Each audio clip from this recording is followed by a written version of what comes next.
Okay, I'm Clara. I'm Brendan. Hi. Good morning. Hi, Hi. nice to meet you. So, Our first question was, what exactly happened to our composting bill? because it kind of just died, and I don't really know exactly what happened Yeah. with it, but Okay. Well, I am going to I'll take that one first. Because there were two versions of the bill. There was a Senate version and a House version. The House version was not scheduled for a hearing until Civics Week, which was 2 weeks ago. And it had a preliminary hearing. The Senate version, as you know, got all the way to leaving committee for rules and then was stopped at the last moment. The consideration of the committee was the cost of the bill, since the bill had a fiscal note that came in around $30 million. Now, had we had more time and more receptive staff, I think we could have successfully argued that we're not talking about $30 million in new money to pay for a program, but rather we need to find a certain amount of money to allow school districts to introduce composting as a mechanism for waste management. And Representative Kolba can tell you about how the bill was received upon her introduction, both at the caucus and committee level. Are there any questions for me before I turn it over? I don't think so. Anything else? Yeah. Great. Well, go for it. So we're talking a lot about civil liberty. Okay. Oh, okay. Okay. So I think there was a little bit of that question, if you don't mind me going back, where Michael said, I think there was something, what could we do different, or how was it received? And I think there was a lot of question about where in our state are schools already doing recycling composting programs, such as, for instance, your competition over there at Juanita High School already has a full-fledged program. And they've done it on their own. So I think there was a little bit of lack of understanding for, well, why do we need to do this statewide, or why do we need to impose this if some schools were voluntarily doing it on their own? And I think there was there are differences in the western part of our state versus the eastern part of our state in terms of where recycling is mandatory. Even within King County, there are some cities that do not require mandatory recycling, like the contracts that Kirkland has signed with their waste management providers. So I think that if there were some broader information from a statewide perspective about where are these things being done, these programs, what are some successful ones, what's some of the data behind the cost savings, and whether or not you can mandate it in a place that does not have a waste hauler that does the recycling. So I think those were some of the things that it kind of struggled with. Right. I wanted to add one comment to supplement the representative's explanation. One of the things about waste management and garbage collection is that it's a local jurisdiction issue. Here in Thurston County, we've had a change in the courthouse. All three commissioners are new, and we have gone from a very strong liberal Democrat courthouse into a moderate to conservative Republican courthouse. And in the course of that, one of the things the commissioners have done is they've let go all of the solid waste management advisory people who actually are the policy governance for the commissioners on waste management. And they're also calling for review of all the composting and recycling contracts in Thurston County. When you have that type of what I call bureaucratic instability, when you have things changing on the local level, it's very difficult for the legislature to embrace a policy bill if there's no local component to support. So it's one of these, this is a really good lesson for you guys in how actually the real world works between wanting to implement an environmental policy and trying, like at the federal level, trying to figure out what the EPA is after 45 years. So I think you guys get where I'm going. I'll back to you. I think the other part that's interesting to think about, and I know this has been like really disappointing for all of you because it's something you put a lot of hard work into, but just this week we had two different bills that passed through the House and then had gone over to the Senate and came back for concurrence, just to make sure we agree. And both of these bills were 5 years in the making. And they were a couple, one was a little more complex and one was simple. It was just giving tribal judges the opportunity to marry people off of the reservation. They're allowed to on, but this gave them jurisdiction to do it off of the reservation. It seems like a very simple bill and it took 5 years. So the things that are really worth fighting for, I think you have to be in it for the long haul. So. Yeah. For sure.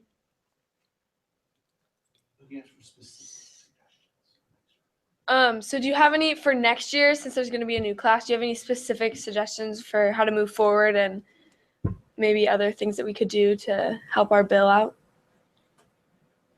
One thing would be to gather some data, even if you cannot get, and it's possible that the Office of the Superintendent of Public Instruction doesn't necessarily collect the information on which schools are doing composting programs. You might be able to get more of a city by city, because like Michael had suggested, there's this is an interesting intersection between schools within a city and whether or not the city has, what their contract with the waste hauler looks like. So you might be able to get some information from the cities about what their current hauling contract looks like and whether or not the waste hauler already does mandatory composting or organics recycling or not, because that will give, I think, a better fiscal note. They'll, for instance, in Lake Washington, anything that doesn't go into the trash container gets hauled away for free. The waste management charges you for the trash container. Anything you divert from that waste stream gets recycled and at no cost to us or to the school. Whereas in a county that doesn't do it that way, it might mean an additional cost. Or I think like part of your proposal was that you could do on-site on the school grounds composting, which is a good feature, providing that there's room and there's agreement with the neighbors, because sometimes compost can get a little stinky. And so there are some more complexities. So if you can kind of find out which cities do composting and which do not, that might be a good start to help narrow down that fiscal note. $30 million is pretty big. Yeah. Yeah. Well, this is one of the challenges with the academic component. This is, and I do this differently than other instructors. I'm one of the few instructors that runs a bill with the class, that we sit down and run a bill as if we were a public advocacy group. In the future, and this is one of those things where this particular class over the years has run a tuition, a testing rebate for AP and for SAT tests, since anyone who's in an AP class, they have to take the test to pass the class, which screams basic education, but I had a tough time selling the committee on that. Plus, we have composting and recycling. Excuse me, I lost my earbud here for a second.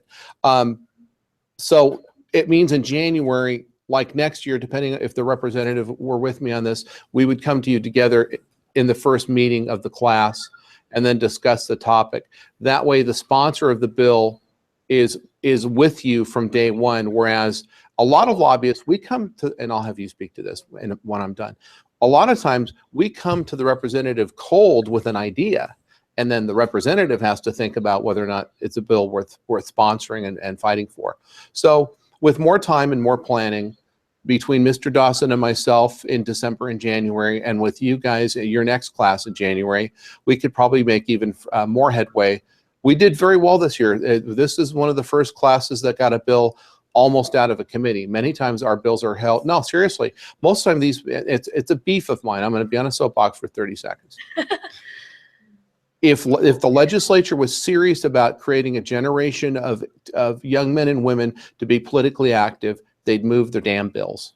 And and because we have we've had classes, second grade classes, make the dragonfly the official state insect. We have a bill in the Senate that would make Bigfoot the official cryptid, which is a imaginary animal. Now, keep in mind, in 1970, Governor Dan Evans made Bigfoot the official state monster. And I think This is great. I think moving him from monster to cryptid is a demotion, and therefore I'm against it. Anyhow, I'm going to let the representative speak to kind of the trials and tribulations of working with lobbyists. Well, duly noted about raising a next generation of advocates, and I'm very passionate about advocacy. That was where I got my start. I know you guys probably have parents who are in the PTA, and I joined the PTA when my daughter was, in kindergarten, and I love that they are the largest child advocacy organization in the state of Washington. And so that was really where I found my home and advocating on issues that relate to kids. And so I think that, to your point about creating advocates, I know for me, the first time I got a call back from a legislator, I had sent an email message about I don't even remember what the topic was aside from, child welfare. And I got a call back. And that to me said, wow, somebody's actually listening. They actually care what I think about this. And that was the hook. And then the time that I, got all my courage and nerve together and sat in front of the the Senate Education Committee and testified on a bill. I mean, it was a big event, but I watched that committee chair as she was managing the whole list of people who'd come to testify. It was getting towards the end, and there was a senator who got up to leave, and she said, "You'll sit down," and he didn't move. And she looked at her list and she said, "Mr. So-and-so has come all the way here from Linwood. He probably took a day off. He's not a professional. You will sit down and listen to him." And so the senator stood there kind of frozen, and I won't mention names, but she's a grandmother of, I think, 10 and had been here quite some time. And she said, "Do not make me call the sergeant at arms. Sit down." So he sat down.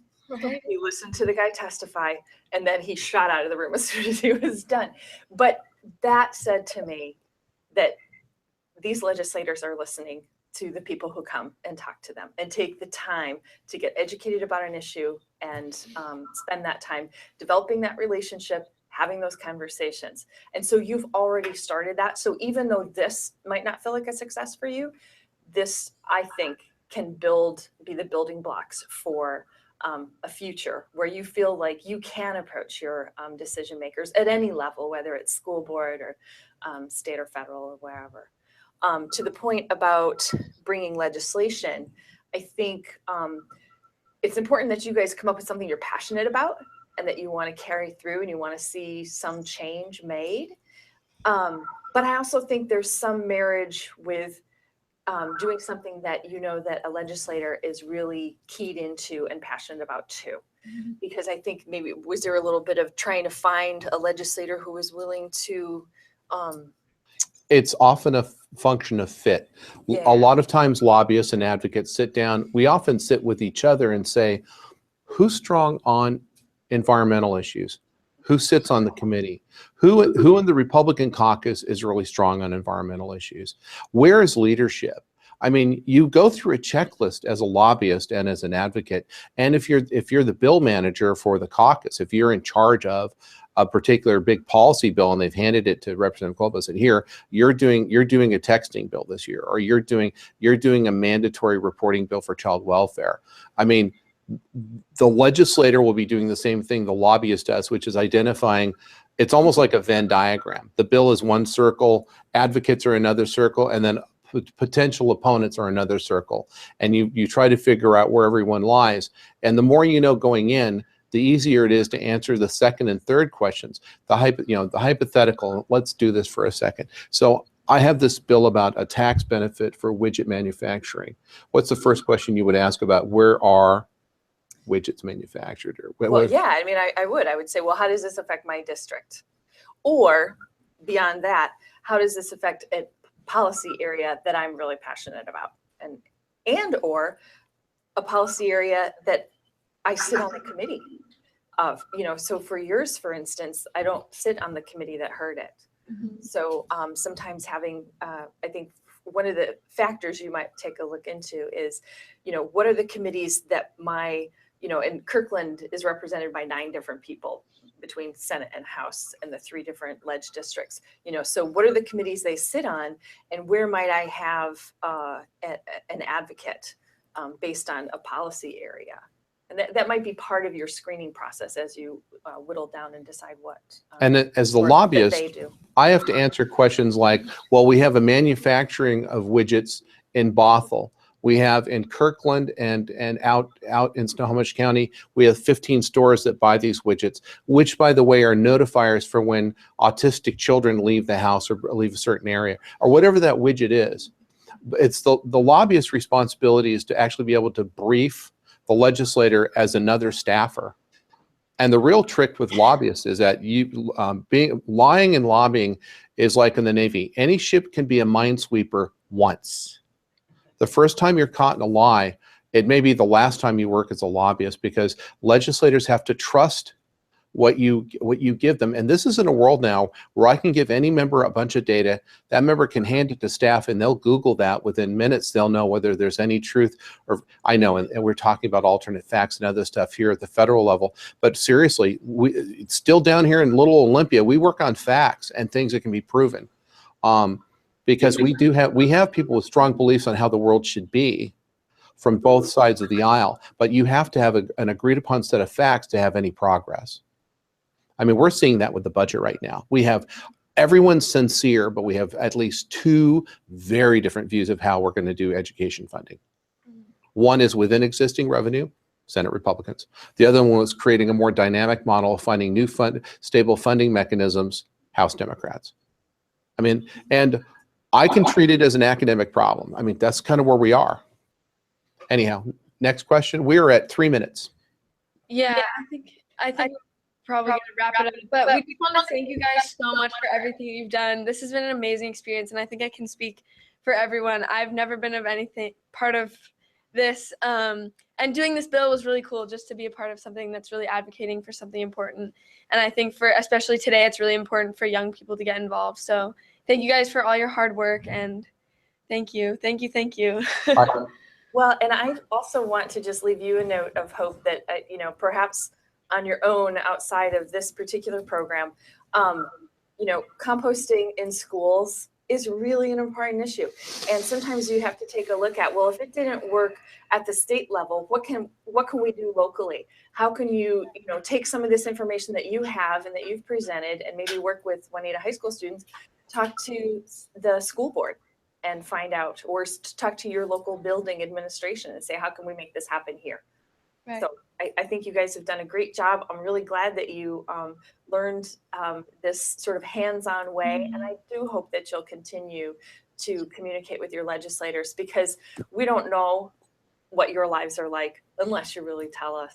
And so help us out. Yeah, thank you so much. Thank you guys again. Have a great holiday weekend. Yeah, Yeah, thank you you. too. All right.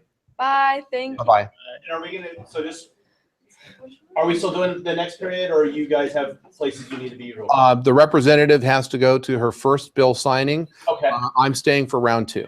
All right. Congratulations. Yeah, good luck. Thanks. All right, guys. Thank you. We'll see you in a couple minutes here, or about 7 or so. Okay. Bye-bye. Bye.